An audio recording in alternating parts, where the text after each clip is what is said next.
Hello, everybody, and welcome. I'm Jessica Abernathy, and with me today is Trisha Montgomery, and you are listening to Pets Are Family. Hi, Trisha. How are you doing today? Hey, Jessica, how are you? Long time no see. I'm doing good. I'm doing good. Good. What's shaking Going, in your corner of the world? not much at all. Not No, much. Yeah, I can't believe that. Tell me something good. I want to know something good. Tell me what's going on with uh, you. I don't know. What do we got going good? I'd say quite a bit, Miss Jessica. I, Quite a bit. we do. Yeah, we We're got a lot going on. we do. Jessica, we're so first of all, I mean, right now you're very cold in Chicago. We're still warm here in Florida. Got a lot of like mixture of temperatures going on there, right? I don't have a sweater on. You do not have a sweater on. And It's a little we did warmer. we did talk about, a couple of days ago, we were talking about sweater weather, and I sent you that meme, and I hope you got it and enjoyed that from Saturday Night Live, that little thing that I sent you. So Yep, yeah, it's all good. So we're talking about pet cancer. Specifically, we're we talking are. about let's talk about pet cancer, and we're talking about and dedicating much of our Pets or Family podcast in the late October, November to Moose's March, and that is our charity for Pets or Family. And when you go to petsorfamily.net and moosesmarch.com, you'll find information on there and a QR code, and you can sign up for a pretty big webinar that we're hosting uh, called Let's Talk About Pet Cancer in honor of November being Pet Cancer Awareness Month. And we are so proud to welcome today Steve Dale. You and I have both known him in different capacities, but he is an accomplished speaker and author, a behaviorist. He has been nominated, or he has won the award, the Accomplished American Veterinary Medical Association Award for his excellence in media. He is incredibly well known. He hosts Pet World on WGN. He's part of a nationally radio syndicated show, and it is just our honor to have him on our show today. He's going to be moderating our Let's Talk About Pet Cancer webinar on November the 2nd at 7 p.m. Yeah, yep. I've known Steve for a long time. I used to take care of his pets a long time ago.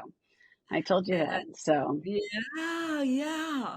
Isn't that funny how it's just we have such a very small world in this 6 degrees of separation? And for as large an industry as the veterinary profession, pet industry, and animal welfare world, we all know each other in some way, capacity, shape, form, or the other. I find that fascinating. There's always like, yeah. oh yeah, and what capacity did you know them in, and the different, and the things that you find out. I find it fascinating. 7 degrees of separation, man. 7 degrees of separation. Is it six or is it seven? I thought it was 6 degrees of Seven. separation. But you're saying seven. Okay. Well, I always I thought it was seven. Well, I grew up with seven, so well, I have less degrees of separation, and you and I have that too, because you and I have known each other for quite some time, even before we got reconnected with each other through Canine right. Fix Club. Yeah, and then you said, Mhm. "You know me?" And I said, "I don't think so. I think I No, tried to play it off a little bit, but I'm, struggling to find, like where, how, you look really familiar, but maybe you can clue me in." I guess I look a little different. I guess in my head, I don't look any different than I used to, but I guess I do. I don't know. So, Yeah, you I know, think so. Yeah, you lose 200 pounds. It's, I think it's not. and grow out of, yeah, 200 pounds and no mohawk. I just don't understand why that I look different. I think which, Mohawk 200 pounds, Mohawk 200 pounds. I think, yes, you do. I've seen pictures of you. You look completely different. Who knew? Who knew? And you've Yeah. walked past your ex-husband before and he hasn't recognized you. I have not walked past him, but I think if I did walk past him, he would not Okay. recognize me. You Okay. know, I Wow. don't think he would, you know. Yeah. It's you look beautiful. You look beautiful. Well, I would say let's bring on Steve Dale and let's talk about pet cancer. All right, let's go get them. The one, the only, the amazing, my friend, Steve Dale. Thank you for being with us on Pets or Family. It's my pleasure, who I've known for a very long time, right? A very, very, very long time. We were just talking, Steve. We've known each other for 30 years. I know. And the amazing thing is you're only 32 years old. So I clearly was your babysitter, apparently. I don't know. You were. We just don't tell people that, Steve, I was with the Chicago Veterinary Medical Association as their public education director. You were in radio, and you were really you'd always had this beautiful interest in pets and people, and you were really just, starting in your career. And I look at what you've done and within the pet industry, the veterinary profession, and in animal welfare.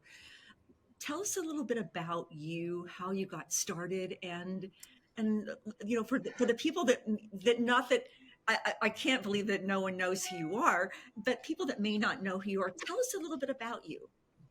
Oh, gosh. I mean, how about if I talk about this?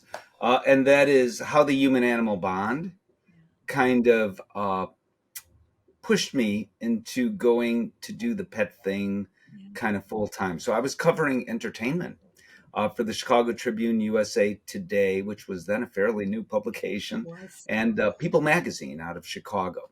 A great deal of my job was simply following Oprah wherever she went, and where she was, I was typically. But then at one point in time, we adopted a dog, a rescue dog. They didn't have that term back then, but that's essentially what she was, a dog by the name of Chaser. And Chaser was afraid of everything. And I do mean everything. So we would take her outside, and we live in a busy part of Chicago. So buses would go by, people would go by, other dogs would go by. The good news is everything in her would come out. So house training this 10-month-old dog, who really wasn't house trained, was kind of easy to do, because every time we took her out, she was so terrified, but kind of sad, right? I mean, that she was so terrified. She also had separation anxiety. So every time I went to the bathroom to do what you do in the bathroom, she did the same thing on the other side of the door. So how do you deal with that? Yeah. And back then, the question was, do you even today, do you want to deal with that? Right. So help wasn't particularly available. Veterinary behaviorists didn't even exist at that point in time. Right. There were some dog trainers who did help me by giving me great behavioral advice. One was Karen Okura from the Anti-Cruelty Society. Another named Sis Frankel, who I'm not even sure is training dogs anymore. But I'm grateful and will always remember the help they offered. So eventually, with patience, with good advice, Tracer transformed this Pygmalion transformation into My Fair Canine. And I never thought necessarily that I could have a bond with a dog like I had with her, because we worked together, sort of speak, to get her through the other side, where she became a therapy dog, and the American Kennel Club good dog, what do they call it? The good citizen test. Right. So she passed that. And here she was, this great dog who was, you would never know if you just met her that she had all these problems way back when. Yeah. So we were also very lucky, but nevertheless, one day in an elevator, have you ever been stuck in an elevator? I have been, and it wasn't a pretty situation. It what? It was not a pretty situation. It was not. Often, yeah, I hear that's the case. Stuck in an elevator with me. Let's just put it that way. I would not. So there I was in an elevator, and it's a very old elevator in a vintage building. Oh, wow. Which is where I live on the near north side of Chicago. So there we are, and I hear, and the elevator stops. and I press the alarm button. Oh my God. A neighbor comes out, and I swear you could hear the alarms wherever you were in America. It was louder than an air raid siren, I think. And the neighbor comes out, a neighbor, and says, it's a condo building. A neighbor comes out and says, is there a question? Is there a problem? And I said, yes, I'm stuck in here. So call the elevator company. The elevator company's in a faraway suburb, and it's about 5 o'clock rush hour. So it was going to be a while before the elevator company could come out. And I just sat there as there was whining and crying and all this stuff going on because I was in an elevator with 3 dogs. Oh my gosh. Now, the good news is that I was going up and not going down. Okay. If you get the gist of what that Do. means. Yes. So that was good. And the whining came from one of our dogs, actually, named Lucy at the time. And the crying came from Boots Montgomery, our neighbor's dog, who we happened to be watching at the time. And Boots was barking and barking until Chaser, that's the dog whose story I was telling earlier, Right. who's now, I don't remember, 6, 7, 8 years old, is now calming the other dogs down. Wow. And I thought about the bond as I was just sitting there in the elevator with nothing else to do. I thought about the bond that I had with this dog. And I thought about it because I had been asked by the Chicago Tribune to write a syndicated pet column. And I didn't instantly say yes, because then all those other exciting things like covering Oprah, I just instinctively, I knew I wouldn't be doing that anymore. I would just be writing about pets. And as a journalist, you always want to be typecast. Well, 2 famous folks had given me advice. I thought of that advice about sort of specializing in what you love. Yeah. But mostly I looked into Chaser, her eyes, and I had a Lassie moment, I suppose, Timmy and Lassie. And I thought, you know what? If this dog means that much to me, dogs and other pets must mean the same to other people. Right. And if there's a way I can help them, then I'm going to do this. And that's when I decided to take the syndicated newspaper column. And from there, you met me. And from there, my life changed for the better in so many ways, because I have had an opportunity, I hope, to make a difference for so many pet parents. And incidentally, the elevator company did come out, and one by one, we hopped out of the elevator. First came Chaser, then came handing her, because she's a smaller dog, was Lucy. Then Boots Montgomery, who was growling at the rescuers of the elevator company. And, it's like the elevator company, do we really want to take this dog out? And they did. And and then finally myself. I mean, the dogs were just going to leave me in there, but they didn't. And the story does have a happy ending in that sense as well. And I take the elevator since all the time. Oh, I love that story, Steve. What a beautiful story. You're an author, you're a speaker, you're an animal behaviorist, but you also in for this purpose, you lost Ethel. Yeah. So good, bad, or otherwise, I don't know. Yeah. I guess it's good that we typically outlive our animals. And eventually Chaser passed. Right. Chaser, that's the dog I was referring to earlier, who made that Pygmalion transformation. She was diagnosed with mast cell cancer. Dr. Shelley Rubin, who I know you know, a very talented, brilliant veterinarian in Chicago, the likes of which there may never be again in the city. He did the surgery and got everything, and she was fine for several years. And at the age of 15, she developed lung cancer, of all things, just pretty much overnight. It didn't happen overnight, I'm sure, but the signs of it. One day we woke up and she had trouble breathing, and the radiograph or x-ray showed instantly what it was. that's odd because neither my wife or I smoke. We're not even around secondhand smoke, or at least certainly if we are, the dog wasn't. But nevertheless, that is what happened, and that was tough. Other dogs subsequent to that, tough. One day, a dog by the name of Ethel, who was a mixed breed dog, a little bit of everything. She wasn't a Heinz 57, a Heinz 157, I think. Just a wonderful, wonderful dog who everybody loved. Had this unique look about her. Her coat was almost, especially when she was younger, like an African wild dog. Wow. She was very exotic looking. She was from Animal Care and Control in the city of Chicago. She was adopted as a puppy. A litter of puppies were dropped off. Happily, that doesn't happen hardly at all anymore. But this was now 20 years ago, maybe. Dropped off at Animal Care and Control. And I was called by a friend of mine saying, we have a litter of Australian Shepherds here, knowing I love Aussies. Yeah. Well, they didn't turn out to be Australian Shepherds at all, but that was fine.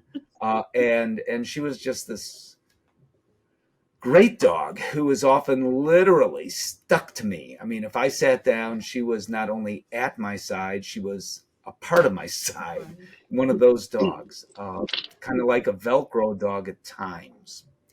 And one day, she was 13 at the time, just prior to the pandemic, actually, a few months prior. So it was 2019. She got up one day and now she's 13. She has had arthritic issues. Her spine was, so we called the veterinarian when we noticed she seemed to be bothered by it. Yeah. And the veterinarian said, well, give her some gabapentin, which she has had previously for the same issue, or what we thought was the same issue. She was just walking strangely. Yeah. And we did. And she would lay down and go to sleep. Gabapentin will do that, and 13 years old will do that. She was a somewhat larger dog, mid-sized / larger dog. So didn't think anything of anything at all until my wife came home from a shopping trip. Instead of running at the door to greet her, she ran at the door to greet her and then fell over, and inexplicably. Clearly, we knew something was wrong. We rushed her to the veterinarian. The emergency clinic quickly found out that she was internally bleeding from what is called, it's a blood cancer called hemangiosarcoma. And it was happening so fast that if we did not euthanize at that point, she would have bled out. The good news is these dogs, the best we can tell, while being uncomfortable and not knowing what is happening, which has to be scary, and dogs do get scared, they're not in pain. Yeah. I was in pain psychologically, and so was my wife. I called my veterinarian on the cell phone. I was kind enough to give me her cell phone number, and because we're also friends, and she said, I don't even believe it, but of course the x-ray didn't lie. I mean, that's what she had, and what was happening was the truth, and we hurried up to say goodbye, which we weren't ready for. This kind of cancer doesn't only happen in 13-year-old dogs. It's happening in 3-year-old dogs, particularly certain breeds, and unfortunately, to some extent, popular breeds, which means it happens a lot. Breeds like golden retrievers, Labrador retrievers, and others. And there's no answer today. Now, the good news is that many organizations, including the Morris Animal Foundation, which is a nonprofit that funds research for a variety of things having to do with companion animals and incidentally captive animals at zoos as well, and is responsible for so much of what we know, a great organization, is funding studies. University of Wisconsin specifically is trying to figure all this out, and they're actually making some headway. It has become, for whatever reason, nobody knows, a fairly common cancer. 25 years ago, it was somewhat uncommon. Today, it is quite common. whether it's a genetic predisposition or what, I'm not sure anybody knows, although there is some of that and family predisposition, because as I say, it's happening in certain breeds more often than others. Right. My my sister's dog, they had a tumor removed out of his left leg 2 weeks ago, and we're waiting for the lab to come back. But I'm going to put it this way, we're 100% sure he has the disease you're talking about right now, because we're pretty Well, sure he's a rescue, but we're pretty sure he's mixed with a lab. We're almost 100% sure he's mixed with a lab. And the vet indicated that he thought he has this disease, this cancer. So well, that would we're be an waiting. unusual, yeah, Hmm. that would be an unusual presentation of that. Um, Yeah. what you suggest could be osteosarcoma or any number of other things, is what I would think. But what do I know? I don't know. Doesn't Uh, hemangio, Steve? Doesn't hemangio present itself very suddenly? Because yes, I know some Yeah. Rhonda Siegel. yeah, it's a very insidious cancer that, so on occasion, one of two things will happen. Either for another reason, an ultrasound is done Right. looking for something else and they find it early. And in that case, surgery can be curative. Or if somehow the day before our dog had shown signs, or maybe early that morning, we figured out what was happening in some way and rushed her to the emergency vet, at that point, they could have done surgery. However, those surgeries at that point, where the disease has already begun to show signs, Yeah. a cancer expert can tell you that the statistics, but the percent chances of success are iffy, and it probably will return. So we need to do better than that. And that is where predictive measures are helpful. Yeah. And I'm so pleased to tell you, and you'll be talking more about this at your event Hmm. for Moose's March, which is coming up, Yeah. that you can give us the details about. But there are now increasingly going to be, and one is like right here, ways to predict some types of cancer, including this one, Yeah. with some statistical success, and that's huge. Yeah. So if you could get it early enough before, and usually, so it's a blood cancer that usually resides or hits the spleen, Hmm. but other organs can be involved as well. And surgery way early on, before there are signs, can be successful. Once there are signs, it can be, but then the cancer is likely to come back. And I'm not suggesting people don't do that surgery. I am just saying the success rates are just odd. Catching things earlier or preemptively Right. is always beneficial. Uh, and for most dogs today, the story goes more like our dogs, Yeah. or our dog did. You don't know what's happening, the signs. In fact, some dogs just present, that they're wobbly or whatever it may be. Something is wrong, but you may not be there to know it. Until You're at work, right. and you come home and the dog is not there. Has died. Yeah. And unless a necropsy is done, Yeah. which is an animal autopsy, you don't even know why it happened.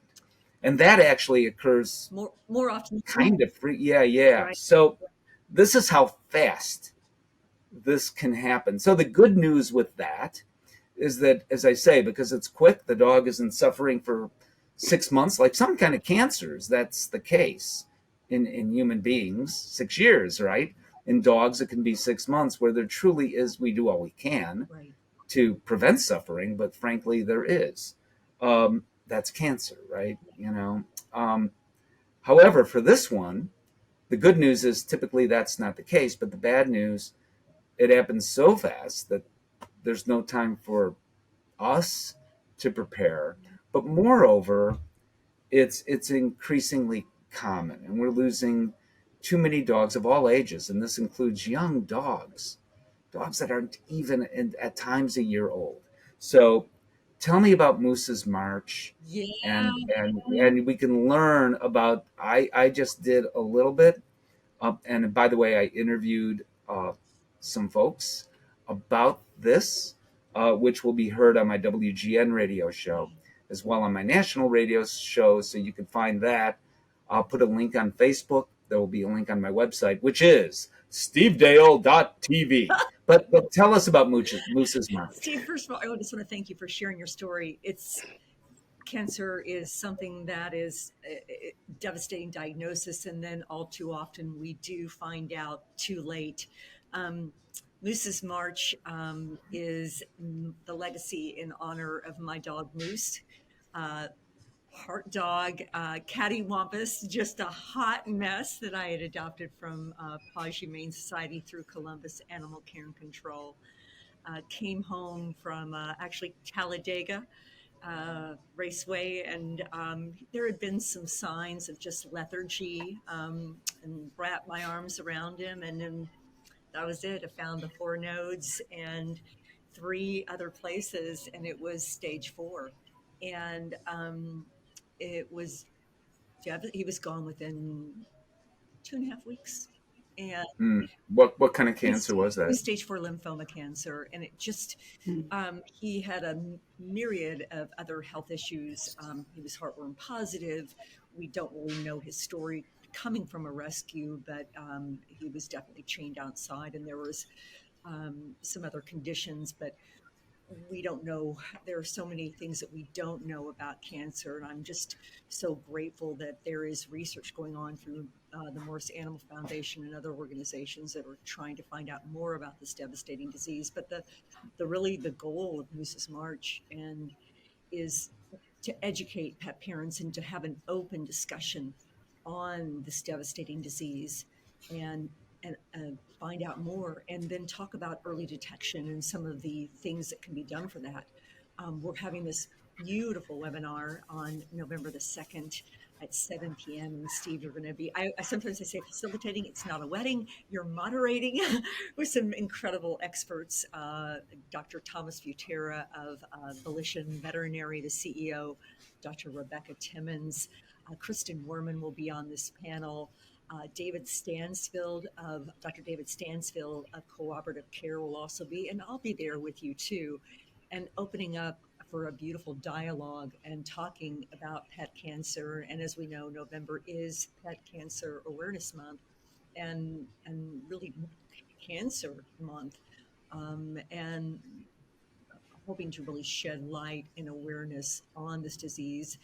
And we do have a charity. We're a 501c3 organization, and we're really making sure that we're raising donations and that it goes to shelters, because as we know, oftentimes within the lower income areas, there are things that they cannot afford. And so working directly with shelters, we can provide these kits and tests to them, and working with Volition Veterinary on that, and working on different cases throughout the U.S. and helping pets and their people. And I'm just so grateful that you're part of this, Steve. And Well, what Dr. Butera will talk about is a new test that can actually predict lymphoma in dogs as well as a hemangiosarcoma. And that's huge, you know. So definitely, if you have a certain breed, you'll want to have that test done. Or if you just want to do a full, absolute routine, soon to be exam, you may want to have that done too, because it's not crazy expensive at all. So that's something to know about, and I'm excited about then other technologies that are around the corner as well. So we'll talk about all of that, as well as new treatments that are around the corner as well. So we'll talk about all of that. What day, what time, and also how do people get there? so Steve, you're doing my work for me. So it is moosesmarch.com, and they can actually go to your website as well. I think you're going to be sharing that information on your pages as well. It is November the 2nd. It is a free, I tell you, free of charge webinar. Free! Round of applause for the free, and it's open to anyone. All they have to do is scan that QR code. They can register for moosesmarch.com. That is November 2nd at 7 p.m. Eastern Time. Steve Dale, I just want to have one last question. First of all, we Sure. people get a hold of you again, and our last question for you is, we want to know how you make your pets feel like family. Uh, I would not ask it that way. I would ask, how do my pets make me feel like family? Especially if you're talking about a cat, which we also have. Yes. So Roxy. Miss Roxy. the cat's name is Groucho, Oh, and yeah, Groucho. I don't. If he was close by, I would show you. oh. He actually has a mustache, and that's why he is Groucho. And also, he hosts game shows and does funny movies, and has three brothers. One plays the harp. One plays the piano and has an Italian accent that doesn't sound like an Italian accent, and one kind of disappears halfway through, whose name is Zeppo. You never know where he went. So Marx Brothers fans will appreciate those comparisons, maybe. I love But our cat's name is Groucho. Our dog is now 13, no, 15. that. Wow. 15. Her name is Hazel. She's a animal assisted therapy dog who goes to Lurie's Children's Hospital Wow. with my wife in Chicago and helps kids to feel better. Oh, Steve, I love you and I love everything that you represent, everything that you do. As you know, I have been a big fan of yours. I'm always a massive fan of yours. You could spend your time with anyone. I want to thank you for taking the time to spend it. Thank you. Thank you for doing this. I look forward to being a small part of Moose's March coming up. Thank you, Steve. Thank you. All right, Trisha, that was entertaining, wasn't it? I mean, that was a lot to impact. I didn't know about Ethel. You know what I mean? And that was, first of all, I didn't know she was considered a cattle dog. That dog did not look like Yeah. a cattle dog. But secondly, I had no idea. That's awful. Yeah. Cancer, there's, it's a devastating disease. And hemangiosarcoma, just the suddenness and the devastation that goes along with that. At least, you say, would you rather, have a little bit of time, or is it better? I can't answer that, but I will say, um, I have heard so many stories of hemangiosarcoma. I've heard so many stories recently of cancer, and I think as you become more and more aware of things, cancer impacts so many. And I think it's 6 million dogs out of the 84 million dogs, and it impacts in senior dogs more. But as Steve was saying, hemangiosarcoma and the diagnosis in younger dogs, and just phenomenal and incredible that Volition Veterinary has come up with this testing for early detection. And exciting news going to be coming out in 2024. Right now, it is for canines only. But there is some exciting news coming out in 2024 regarding some research in a white paper, and I think it's going to be a groundbreaking for pet cancer for all animals.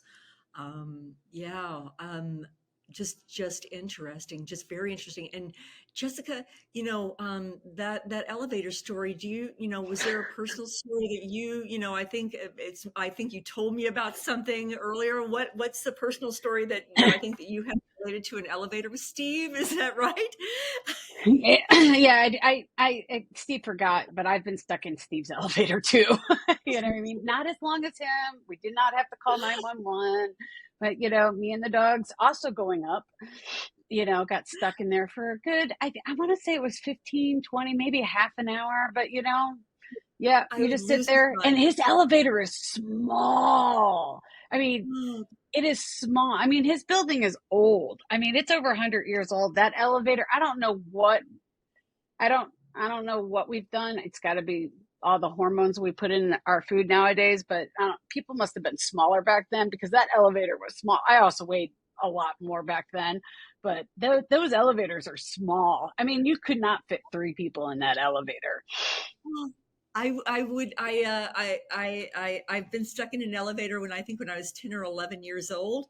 And it was a very harrowing experience for me, and one that has stuck with me.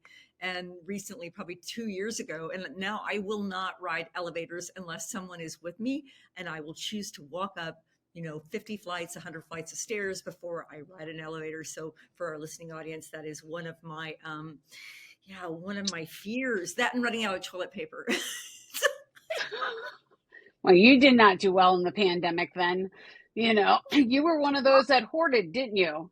Oh no! Remember, I worked during the pandemic. We had no issues during the pandemic because I think I was one of the fortunate ones that got to work every single day of the pandemic because I was CEO for Paws Humane Society, and we were deemed essential employees. So we were not without anything. So yes, I was I one of was those an people. essential employee too, but I mean, you still could run out. I mean, the stores weren't selling it. You could run out of anything, you No, we know. made sure that I made, and even if I had to borrow from Paws Humane Society, but yeah, so I'm deathly afraid. I will not ride up an elevator without someone being with me. If I have to like wrangle a hapless stranger and like smile at them, because I can often do that, I will not ride an elevator by myself.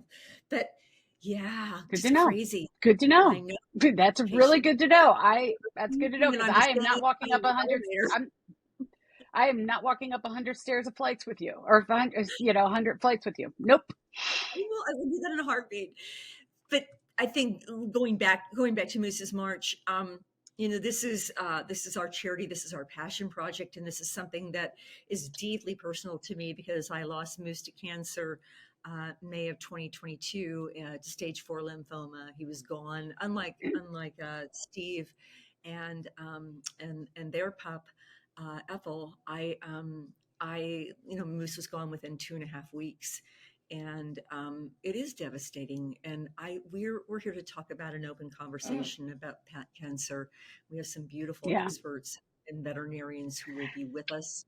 Dr. Thomas Butera, I think I mentioned earlier, Dr. Thomas Butera, Kristen Warman, Dr. Rebecca Timmons, Dr. David Stansfield from Cooperative Care Organization, and Steve and I, and he's going to be moderating, and we're asking and letting people know about this, and anybody can participate in this, and sending your questions in advance to us as well, and participating in this webinar. It is free of charge, and Yeah. it is open to anyone November 2nd at 7 p.m. Moose's March, and out of that grief and the sadness became a beautiful legacy to Moose, and to his everything that he represented, and just giving an incredible thank you to Volition Veterinary and their team, Devin and Daniel, Sarah, and Dr. Thomas Butera as well, Dr. Tom Butera, as I'm trying to call him now. And thankful that we get this opportunity to do this, and really talking about early detection of pet cancer. Awesome. Well, I'm looking forward to it. I'll be the one in the background helping everybody make sure everything goes smoothly. So that's my job. Jessica is she is like the technical person. She wrangles me sometimes. Well, I don't know what wrangle is the right word, but incredible supporter, and couldn't do what we do without each other. That's for sure. Yeah. I'm the back end. That's all I always say. I'm the backside of everything. So there we go. But all right, Trisha. Well, let's on that note, let's just wrap this up so that way we can get ourselves going. So I'm gonna say, how do you make your pets feel like family? And we'll see you guys next week. Bye. Bye. Thanks for listening to Pets Are Family. You can find us on all the channels now. Yes, all of the channels now. So make sure you share us with your friends, your families, and your coworkers, and anybody that has a pet. Make sure you like us, give us your feedback, tell us if anything that you want us to talk about. all that fun stuff. You can reach me at jessica@petsourfamily.net or trisha@petsourfamily.net. Thank you for everything that you guys do, but make sure you like us, subscribe, check us out on YouTube. You can always see what we're up to. And we want to thank all of our sponsors, all of the people that support us. We love every one of you, and we can't thank you enough. And remember, check out Moose's March. We're doing a big webinar on November 2nd, and we want everyone to come. We're going to be talking about pet cancer, and we have some amazing folks that are going to be doing this webinar. So come check us out, moosesmarch.com, MOOSESMARCH.com. Come check us out. Talk to you guys soon. We'll see you next week. Bye.